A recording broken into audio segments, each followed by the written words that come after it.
Chapter 4. We broke up into little groups as Kimpy was popping off down the stairs. Of course, Katie and Charlotte came hurrying over where Emily, Alice, Sophia, and I were standing. Did you ever imagine we had a lesson like this? Katie asked, her eyes shining. Never, I said.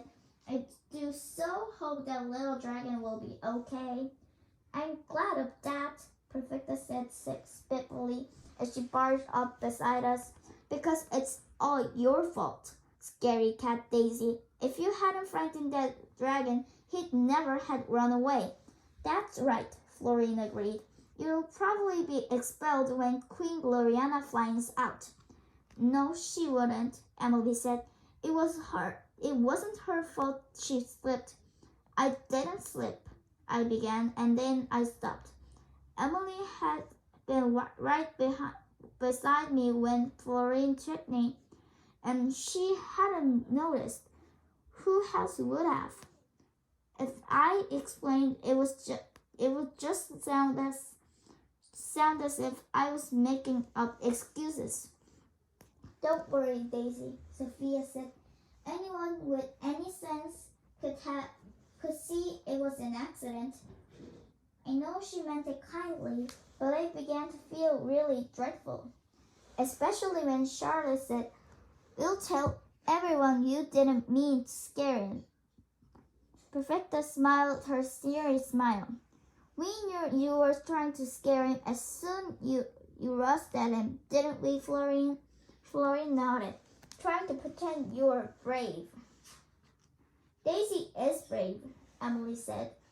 It's much braver to do something when you're frightened than when you don't care.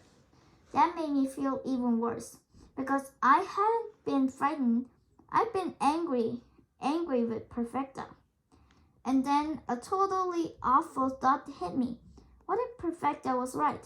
Had I scared them before Florine tripped me? I was so muddled I didn't know what to think. And then a huge voice boomed from the doorway, and my knees turned to jelly.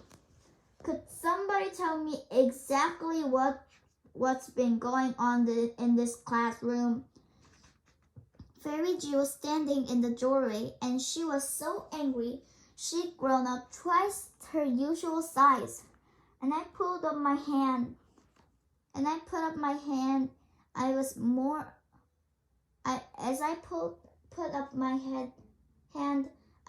frightened than I ever had been of any dragon. And I don't know how I got to the end of my explanation, but I did. Fairy G didn't say anything, while I stuttered and mumbled. But I was sure she thought I was terrible. When I finished, she told me to stay where I was. Everyone else was to go straight to the dining room. Please, Fairy G, Katie said bravely. King Percival asked us to look after the dragon while he got help. I will see to that, Fairy G boomed. As soon as everyone had gone, Fairy G fixed me with a piercing stare.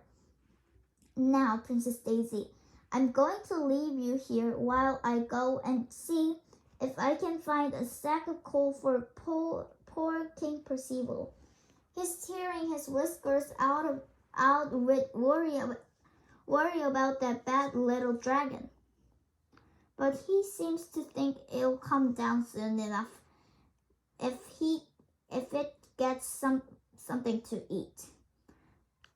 And as soon as you tell me it was you that scared it away, you can wait here and watch it until I get back.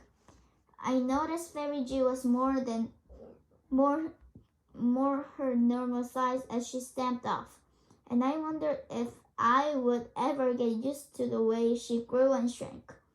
I also wondered if I totally imagined the very tiny wink I'd seen as she turned around for a moment in the doorway.